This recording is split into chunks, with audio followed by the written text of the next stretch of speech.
Bonjour à tous. Alors aujourd'hui une longue vidéo sur le point le plus important en fait, l'autonomie.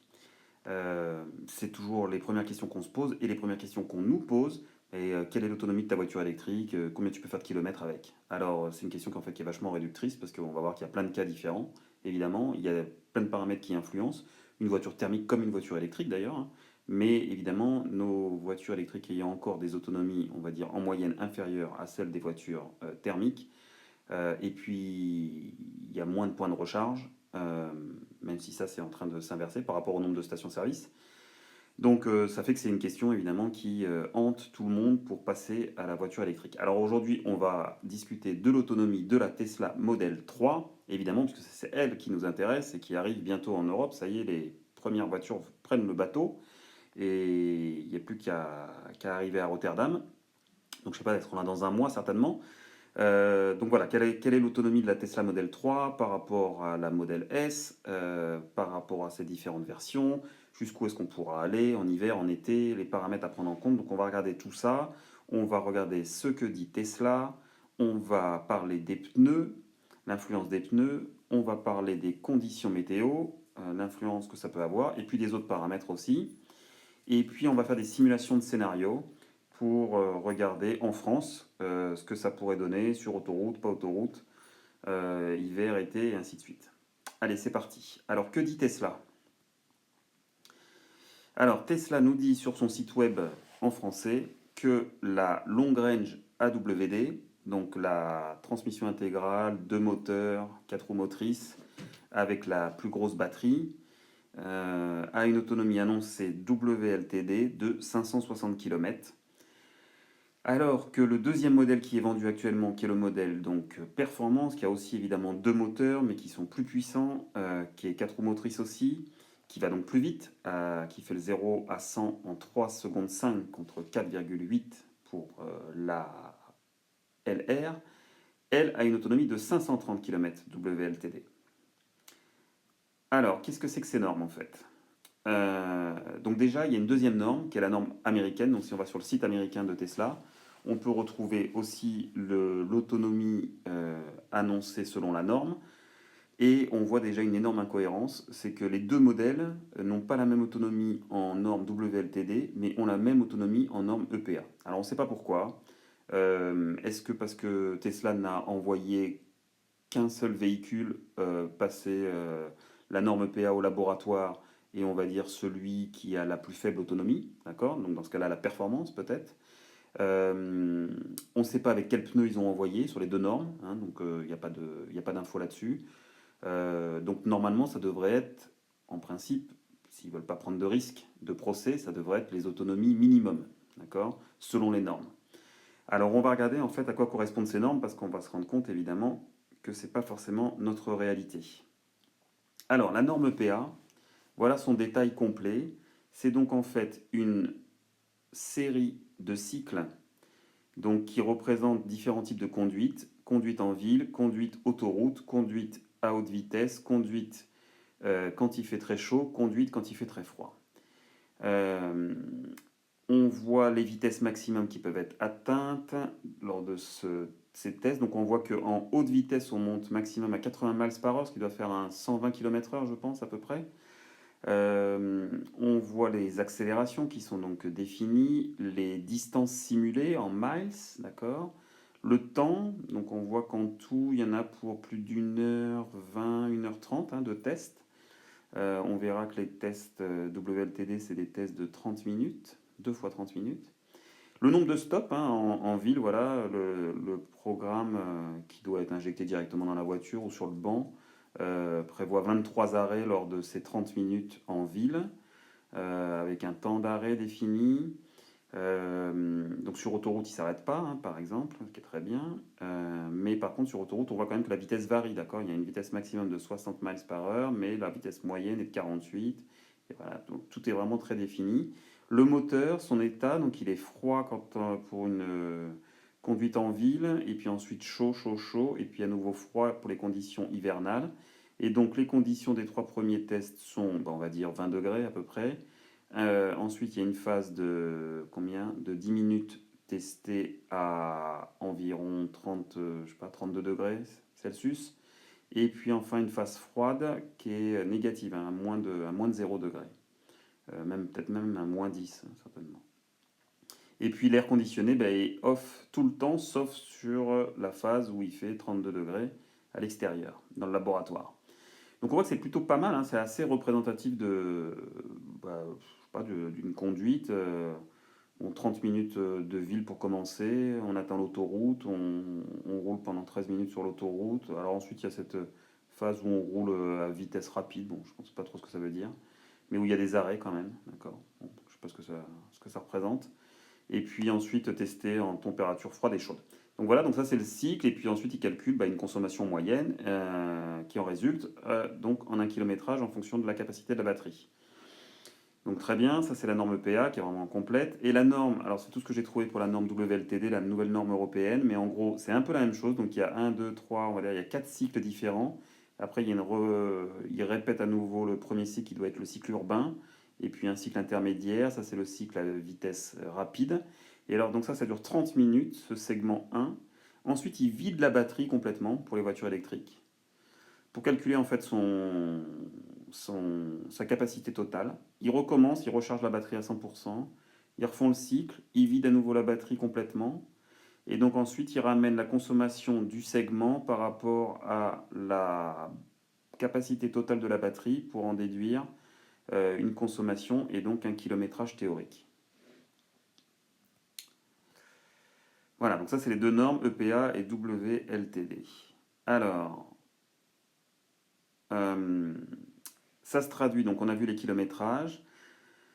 Ce qu'on va plutôt utiliser, ce qu'on utilise plutôt, donc c'est pas mal d'avoir une habitude là-dessus. D'ailleurs, en fait, dans la Tesla, on a accès à cette information. C'est combien est-ce qu'on consomme de wattheures au kilomètre en moyenne ou bien en instantané. On a accès aux deux informations dans les Tesla. Et donc, évidemment, on voit, donc là, j'ai ramené des chiffres qui sont donc pour la long range AWD avec les pneus 18 pouces. Sans les cover wheels, donc on en parlera après, et puis le modèle performance qui est donc avec des pneus 20 pouces. Et donc on voit les consommations à 90 km/h, à 110 km/h, et j'ai fait une extrapolation à 130 km/h. Évidemment, plus on va vite, plus on consomme. Enfin ça, il n'y a rien de nouveau, c'est la même chose pour les voitures thermiques.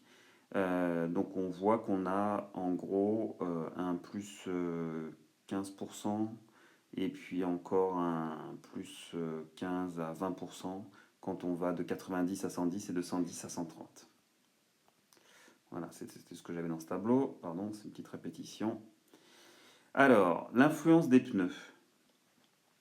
Alors, la Tesla Model 3, elle est livrée en deux options que j'ai mis en photo ici. Pneus 18 pouces, donc pour la long range AWD. Pneus 18 pouces avec ses cover wheels, donc c'est ce qu'on a ici à gauche. Voilà. Contre le pneu 19 pouces ici, qui n'a pas de cover wheels. Il faut savoir que ce cover wheels, on peut l'enlever. Et dessous, on a une jante qui est plutôt jolie. C'est l'option que j'ai prise personnellement.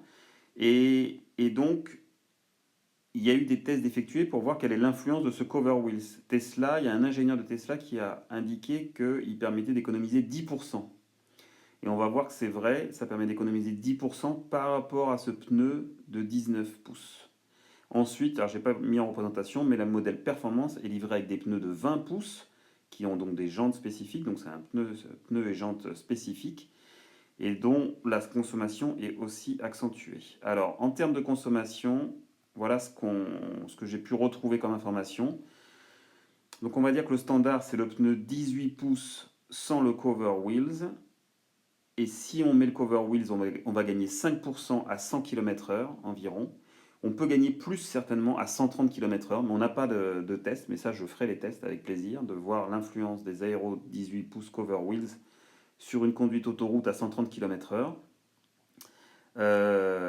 Et donc par rapport à ces 18 pouces sans les cover wheels, j'ai trouvé aussi l'info que les 19 pouces consomment 5% de plus. Donc on a bien 10% entre les 18 pouces avec la couverture et les 19 pouces. Et enfin, les 20 pouces du modèle performance consomment encore 5% de plus. Donc pardon, on n'est pas à plus 20, on sera donc à plus 15% pour le modèle performance. Donc on a un écart en tout, a priori, de 15% entre le pneu de gauche 18 pouces avec les covers et le modèle performance avec ses pneus 20 pouces. Donc on voit que c'est pas négligeable, hein. 15% d'autonomie perdue à cause des pneus, c'est même en fait énorme, quoi. C'est même énorme. Alors les conditions météo, autre sujet. Il y a une influence, et alors ce qu'on peut trouver comme moyenne, et je vais vous montrer après où est-ce que je l'ai trouvé, c'est que la pluie ou la neige environ impacte la consommation d'une Tesla de 10%, forte pluie ou forte neige 20%, plus 20%. Et pour le vent, un vent à 36 km/h, alors c'est dur à dire avec le vent, hein, parce qu'il y a des rafales et ainsi de suite, mais donc un vent de 36 km/h plus 10%, un vent de 70 km/h plus 20%, et enfin la température extérieure. Donc deux scénarios faciles, même si on peut jouer, mais j'ai juste pris, parce qu'en ce moment il fait 5 degrés à peu près à l'extérieur, et puis en été 20 degrés. Dans ce cas-là, on a plus 4% de consommation quand on a une température extérieure de 5 degrés. Donc voilà des paramètres de conditions météo et on voit que ça influe énormément. Alors évidemment, s'il y a forte pluie et fort vent, ça peut être catastrophique quoi, en termes d'autonomie et on peut se retrouver vite piégé parce que la voiture ne le sait pas forcément d'ailleurs, hein. La voiture, elle va pas savoir. La voiture, elle peut savoir la température. Elle peut adapter en fonction de la température. On ne sait pas vraiment si elle le fait, mais moi je le suppose. C'est l'expérience que j'ai de la modèle S. J'ai l'impression que des fois, c'est-à-dire elle prédisait pas forcément faux en termes d'autonomie annoncée à la prochaine étape, que ce soit en hiver ou en été. Donc j'ai l'impression qu'elle fait cette compensation. Par contre, évidemment, la pluie, alors la pluie, elle pourrait le savoir avec les capteurs de pluie, pour les essuie-glaces, mais enfin bon, je crois pas qu'elle le fasse. Et puis le vent, bon, ça, elle le sait pas. Mais le vent, c'est clair, en fait, c'est quelque chose que j'avais vraiment pas appréhendé avant. Et pourtant, maintenant, j'ai reconduit récemment une voiture thermique et je suis monté un jour de Fort Mistral de Marseille vers Lyon. Et en fait, c'est fou comme on voit la consommation parce que dans cette voiture, il y avait une aiguille qui montre la consommation instantanée. La consommation à chaque fois qu'il y a des rafales de vent. Bon, c'est logique en fait, hein, mais effectivement, les voitures thermiques aussi sont vraiment influencées par le vent. Et donc, la pluie, par contre, ça c'est quelque chose que j'avais vraiment découvert avec la Tesla. Effectivement, quand il pleut, non pas l'adhérence, mais en fait, enfin, ça augmente la consommation de la voiture. Et c'est vrai. Et donc, la pluie a vraiment une influence, je pense aussi sur les voitures thermiques. Voilà, donc il faut le savoir, si jamais on part et puis que le matin, en se réveillant, on voit qu'il pleut très fort et qu'il y a du vent, et ben l'autonomie qu'on avait pu prévoir va être vraiment dégradée. Alors maintenant, on va faire des simulations de scénarios. Alors bon, on peut en faire plein, hein. Évidemment, on peut passer sa journée dessus. Euh, alors la première chose que vous pouvez vous dire, c'est tiens, ouais, mais avant il me parle de 500 km et tout ça, oui, mais vous avez vu que les 500 km, 530 km, alors, ils ont été reproduits, hein. Par exemple, les 500 km de l'EPA ont été reproduits en conduisant sur autoroute en été, enfin, température 20 degrés, euh, donc sur de l'autoroute en roulant à 90 km/h. D'accord? Bon, bah, c'est jamais ce qu'on fait, en tout cas pas en France. Donc, évidemment, on va voir, enfin, on l'a vu avant que la consommation augmente avec la vitesse, donc en roulant en France sur notre réseau autoroutier à 130, bah, forcément, les consommations vont être plus élevées. Donc j'ai commencé par un Paris-Caen, hein, aller passer son week-end en Normandie, donc 233 km. Bon, on est très loin des 500, on va voir l'impact, on va voir ce qu'on peut faire avec. J'ai augmenté ensuite, alors, je voulais trouver exactement 300 km, donc c'est Lyon-Auxerre, hein, ça fait exactement 300 km. Donc bon, on va voir si on les passe ou pas. Alors après, bon, j'ai quand même fait quelque chose qui se rapproche des 500 km EPA, hein, d'accord, parce qu'on va dire que la norme européenne est un peu généreuse, hein, donc on va partir plutôt en disant que la Model 3 a une autonomie de 500 km, donc Paris-Lyon, ça fait 480 km. Bon, on va voir si on y arrive ou pas. Et puis ensuite, je voulais vous montrer par exemple, l'influence du dénivelé. Donc si on fait un Lyon-Courchevel, ça ne fait que 200 km, mais on monte de 1700 mètres. Donc, comment est-ce que ça impacte? Évidemment que ça impacte, ça consomme plus quand on monte, ça, c'est évident, mais voilà, est-ce qu'on va y arriver là aussi ou pas? Et puis j'ai essayé de faire des fois des scénarios hiver, été, vent, pluie, mais je vais vous expliquer ça. Alors c'est parti, Paris-Caen. Ah oui, alors donc évidemment pour faire ça, j'ai utilisé un site qui est absolument génial, que je vous recommande à tous, qui s'appelle abetterrouteplanner.com. Il était fait au départ pour les Tesla, c'est fait évidemment pour les voitures électriques. Il était fait que pour les Tesla, désormais ils ont rajouté plein de voitures, il y a les BMW, il y a même la Zoé de chez Renault. Euh, il a aussi depuis le départ tout le réseau de supercharge Tesla. Donc ça c'est génial puisqu'il va pouvoir vous dire où vous arrêtez sur les superchargeurs. Ils ont rajouté aussi maintenant des bornes CCS. euh, et puis d'autres bornes, je crois aussi. Ah oui, CHAdeMO ou CCS. Donc ça c'est pour les autres voitures qui n'ont pas accès au réseau Tesla. Mais enfin, quand on fait des longs trajets, honnêtement, il faut avec une Tesla s'appuyer plutôt sur le réseau de supercharge. On a vu dans une précédente vidéo, regardez sur ma chaîne, que comment recharger sa Tesla que c'est avec évidemment les superchargeurs de chez Tesla qu'on recharge le plus vite. Donc autant quand on fait des longs voyages, s'appuyer sur ce réseau qui est, comme vous le voyez sur la carte, assez dense désormais, hein. Donc on peut vraiment facilement voyager. Et il va doubler en France, hein. C'est ce que promet Tesla, c'est ce que promet Elon Musk. Il va doubler en Europe et il y a la carte prévisionnelle des nouveaux superchargeurs pour la France, mais j'en parlerai peut-être dans une prochaine vidéo, tiens. Donc ce site est vraiment génial, on peut rentrer n'importe quelle ville, on peut rentrer les conditions, alors justement les conditions de... Alors là vous voyez que vos conditions de départ, on va dire, à combien vous voulez arriver, enfin, voilà, il y a beaucoup d'informations, quelle est la vitesse maximum que vous autorisez, et puis ce que je n'ai pas montré mais qui est ici, Show More Settings, ben là vous pouvez rentrer les conditions météo, donc température extérieure, le vent, la pluie, la neige, tout ça. Donc voilà, j'ai utilisé ce site pour faire toutes ces simulations. Alors on est parti. Paris-Caen par l'autoroute. Évidemment, donc à 130, d'accord. En été, temps sec, pas de vent. C'est mon premier scénario, la première ligne. À 130 km/h, donc vitesse maximale. Évidemment, le site Better Route Planner respecte les limitations de vitesse. Donc sortie de Paris, puisque là c'est de Paris à Caen. Il ne va pas rouler à 130 en partant de Paris-Centre. Non, il va respecter les 50 km/h et ainsi de suite. Alors, et j'ai utilisé donc à chaque fois, enfin presque, j'ai fait 4 scénarios pour 4 voitures. Donc la voiture avec ses Aero Wheels, donc celle qui consomme le moins. La voiture en 19 pouces, parce qu'il y a beaucoup de gens qui prennent ces jantes parce qu'elles sont très belles. Le modèle performance avec ses pneus 20 pouces, donc qui consomme plus, on l'a vu. Et enfin, j'ai fait une comparaison par rapport à une modèle S75D. Alors, c'est pas celle qui a la plus grosse autonomie. En plus, il la supprime la semaine prochaine du catalogue. Mais bon, j'avais pas envie de comparer par rapport à une 100D, parce qu'une modèle 100D, ça coûte plus de 100 000 euros, quoi. On n'est pas du tout sur le même budget. Donc, bon, ça me paraît. Bon, c'est un choix que j'ai fait.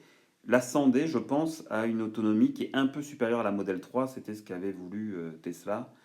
Donc, elle doit faire encore un petit peu mieux.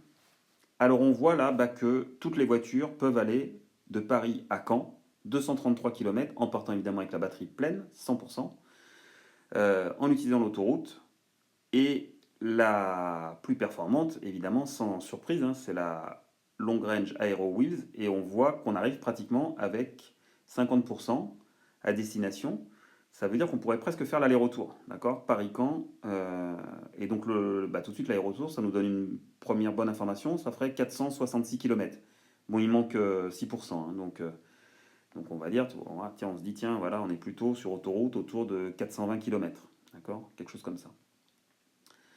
On voit que la 75D, elle, n'arrive plus qu'avec 22% dans la batterie, d'accord? Donc elle aura consommé 78% de sa batterie pour faire Paris-Caen 233 km.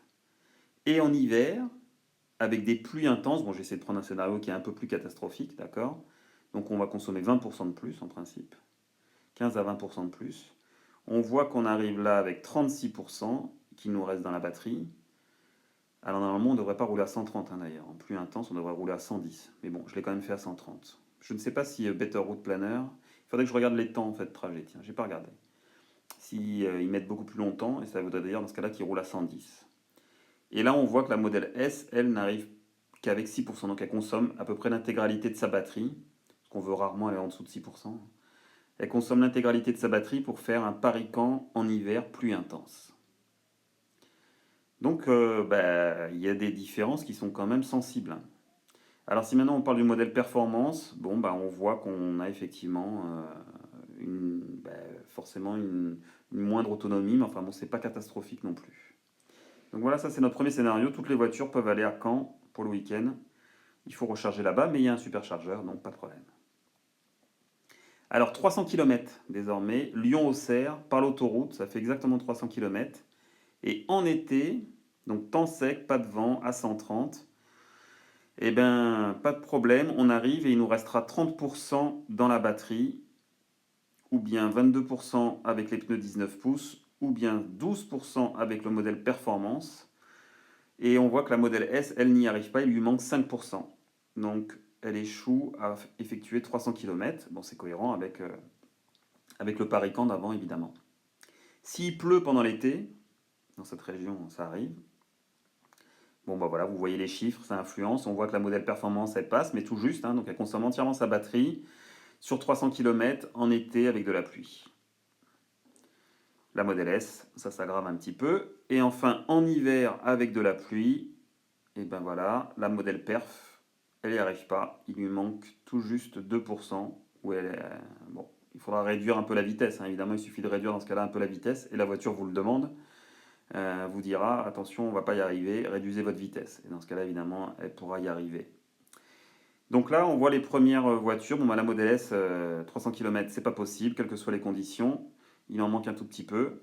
La modèle performance, c'est possible, mais ça dépend des conditions climatiques. Et puis la modèle long range, quels que soient ses pneus, pas de problème, elle y arrive. Mais bon, avec une différence notable. Soit on peut arriver à destination avec 30% dans sa batterie, soit il nous reste que 13%. C'est quand même pas la même chose. Alors, on augmente Paris-Lyon par l'autoroute. Alors là, en fait, j'ai testé que la Aero Wheels parce qu'évidemment, il n'y en a aucune qui passe. D'accord? On voit déjà que elle, c'est pas possible. Été, temps sec, hein, donc 20 degrés, temps sec, pas de vent, pas de pluie. Il lui manque 11%. Alors, c'est pas énorme, hein. Donc, il lui manque 11% pour effectuer 470 km. En fait, c'est 5 minutes de charge, hein, puisque eBetter Route Planner, le site, vous dit de vous arrêter. Et donc, j'ai pu voir qu'il disait simplement de s'arrêter 5 minutes à un superchargeur à Beaune, puisqu'en fait, je lui demandais d'arriver à destination avec uniquement 1%. D'accord? Donc, puisque je m'autorise, je fais un scénario où, à destination, j'ai à nouveau un point de recharge tout de suite disponible. Donc, je lui demandais de vider entièrement la batterie, d'aller de 100% à 1%. Donc dans ce cas-là, il me dit il faut simplement 5 minutes de charge pour récupérer les 11%, ce qui est vrai, hein, sur un superchargeur, ça va très vite quand on est très bas. Et on voit qu'on met en tout un temps de 4h10, donc c'est assez cohérent, hein, 4h10 pour effectuer 470 km. D'accord, ça fait du 100, 120, 240, 360, 480, ouais, ça fait du 120 km/h à peu près, hein. Et bon, c'est toujours pareil, on demande un Paris-Lyon, il faut sortir de Paris, il faut arriver dans Lyon. D'accord, j'ai pas fait que de l'autoroute, hein, j'ai fait de ville à ville. Donc 4h10, c'est un bon temps normal. Et voilà, avec simplement 5 minutes de charge. Donc en fait, elle échoue à le faire, il faut s'arrêter, mais c'est pas un problème en fait, hein. Et puis bon, si vous avez déjà conduit une Tesla, vous savez que c'est pas un problème. Alors pour comparaison, j'ai regardé une 75D, donc a priori la moins favorable, et elle, il lui manque 60%, d'accord, pour faire Paris-Lyon. Donc là, il faudra s'arrêter au moins 30 minutes. Alors là, le site, en fait, il recommande 2 arrêts. C'est un peu bizarre. Je sais pas pourquoi il m'a fait ça. Bon, drôle de scénario. Moi, je m'arrêterai qu'une seule fois, je pense, selon mon expérience. Et bon, ça rajoute là 15 minutes. C'est pas cohérent non plus, hein, entre les 5 minutes et les 30 minutes. Donc bon, bref, faut compter 30 minutes de charge. Donc là, il y a un problème de calcul de temps dans le logiciel qui est pas très cohérent. Mais voilà, donc là, elle lui manque 60%. Et alors j'ai fait une comparaison, si on dit à Better Route Planner de ne pas prendre l'autoroute, donc on lui interdit les autoroutes, donc dans ce cas-là il roule que sur les routes nationales, donc à 90, et ben là, alors là il nous fait un calcul qui me paraît un peu étonnant, hein, mais bon, on arriverait avec 19%, et dans ce cas-là par la nationale, il y a 482 km. Donc 19% encore dans la batterie, ça voudrait dire une autonomie, je sais pas, de 600 km en tout, quoi, à 90 km/h. Bon. Évidemment, par contre, on met 7h10, hein, donc 3 heures de plus. Bon, c'est comment on appelle ça? Les routes buissonnières, ou l'école buissonnière, quoi. Il faut avoir le temps. de voyager tranquille de Paris à Lyon. Bon, là, on voit donc des fois, hein, il faut quand même se méfier des calculs. Moi, ça me paraît quand même étonnant, ce 19%, il me paraît assez énorme. Ça ferait 600 km d'autonomie, je sais pas. Bon, bizarre. Ceci dit, la vitesse moyenne en fait est très faible, hein. 7h10 pour 480 km, c'est bien moins que 90 km/h. Donc ça se peut en fait, ça se peut que ce soit cohérent, puisqu'en fait si la vitesse moyenne est encore plus basse que 90 km/h, on va consommer moins, et dans ce cas-là, on arrivera avec 19%. Bon, c'est possible. Donc on voit quand même l'influence de la vitesse qui est énorme, entre du 130, entre des routes nationales. Évidemment, le temps n'est pas le même de trajet, mais le réseau de superchargeurs est là pour venir compléter là, les 5 minutes de charge nécessaires pour compléter. Donc c'est pas mal, hein. Le Paris-Lyon, on le fait avec un petit arrêt de 5 minutes. Enfin, 5 minutes, c'est même trop court, on va s'arrêter plus longtemps, quoi. Le temps d'aller, je sais pas, boire un café, d'aller faire une pause pipi. Donc en fait, on va recharger plus, quoi. Donc quand même, cette Model 3, dans son modèle Aero Wheels, là, bah, elle m'épate quand même, hein. Faire un Paris-Lyon 470 km avec un petit arrêt pause technique, moi je trouve que c'est vraiment génial. Alors, Lyon-Courchevel, dénivelé de 1700 mètres. Donc là, il n'y a que 200 km. On voit qu'elles y arrivent toutes. Donc ça, c'est normal, il n'y a que 200 km, vous allez me dire. Donc on voit que le dénivelé a une influence, mais pas tant que ça. Évidemment, ça a une influence, puisque les 200 km, à Caen, alors attendez, si on remonte sur Caen, il y avait 233 km, on arrivait avec 47%, d'accord? Mais c'était de l'autoroute. Là, évidemment, Courchevel, c'est pas que de l'autoroute. Donc on arrive avec aussi 46%. Donc voilà, on a perdu en fait peut-être 30 km dû au dénivelé, mais dû aussi peut-être au fait que à la fin, on n'a pas que de l'autoroute. Donc on voit que toutes les voitures y arrivent. Bon, c'est rassurant. Lyon-Courchevel, c'est quand même pas le bout du monde. Mais quand même, alors là, j'ai fait des conditions avec hiver-neige, d'accord? Donc on voit qu'on perd 6% par rapport à l'été temps sec, donc c'est pas énorme. Ça me paraît même assez généreux en fait. Euh, et là, dans ce cas-là, le pire modèle, bah, c'est la modèle S75D. Il lui reste que 11% dans la batterie. Donc on pourrait commencer à se faire peur. Grosse neige, du vent en plus, parce que quand il y a de la neige, il y a souvent du vent. Bon, pas sûr quoi. Alors que la modèle 3, dans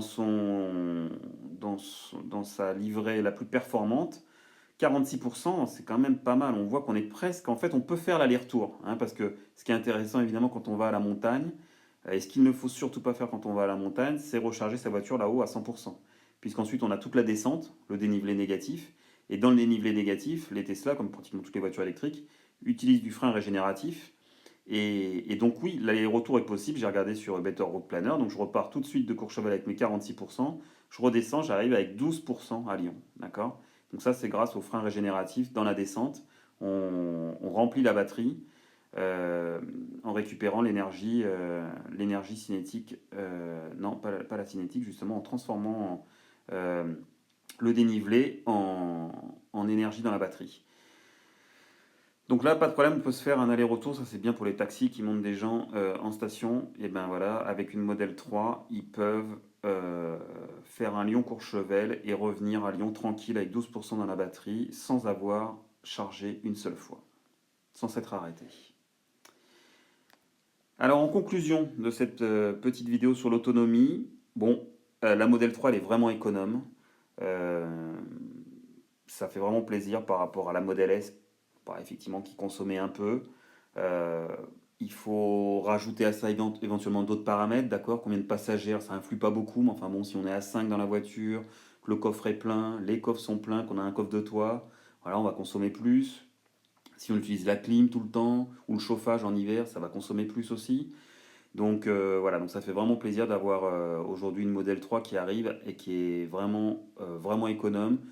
Et ça fait que ça rallonge et bah, ça change tout de suite évidemment les distances et les voyages.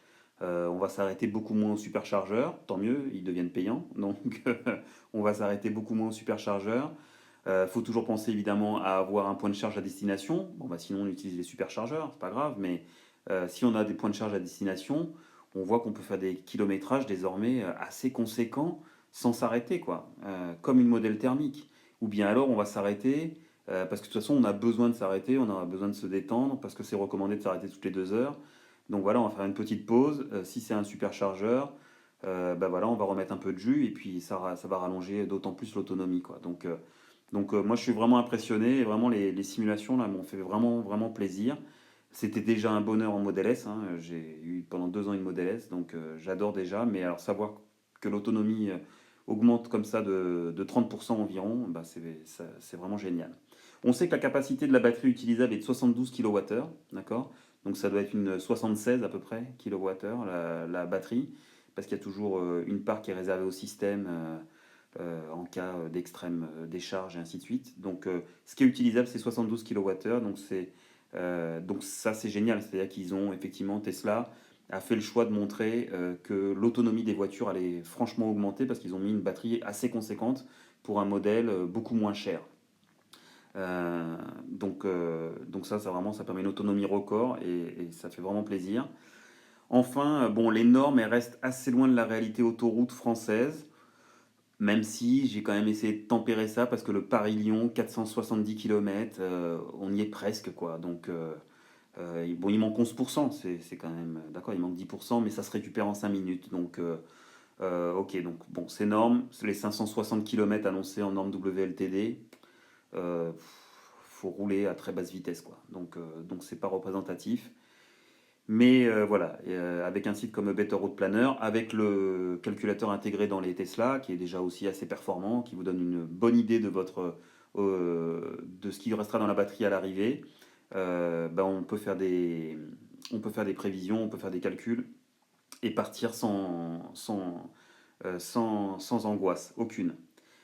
Enfin, bah voilà, si cette vidéo vous a intéressé, si vous avez envie de continuer à en savoir plus sur l'arrivée de la Model 3, abonnez-vous à ma chaîne déjà, mettez-moi un pouce bleu, ça fait toujours plaisir, mettez des commentaires si vous voulez, si vous avez des commentaires en ayant regardé cette vidéo, n'hésitez pas, évidemment, ça me fera plaisir d'échanger avec vous. Et puis si vous voulez en commander une, en utilisant le lien qui est là en bas, vous rentrez-le dans votre navigateur web. J'ai fait une vidéo aussi pour être sûr parce qu'il y a une petite manip à faire qui est spéciale pour la France, enfin pour l'Europe par rapport aux États-Unis, pour être sûr de bénéficier aussi de 6 mois de supercharge gratuite grâce à ce code. Vous serez livré de votre modèle 3 avec 6 mois de supercharge gratuite, donc de quoi passer tout l'été justement à voyager, à traverser la France ou même l'Europe, à aller en Norvège, à aller, je sais pas moi, au sud de l'Italie ou aux Pays-Bas, avec le réseau de superchargeurs Tesla gratuit pendant 6 mois. Donc voilà, n'hésitez pas à utiliser mon code. Et à très très bientôt pour une nouvelle vidéo sur les Tesla et certainement sur la Model 3.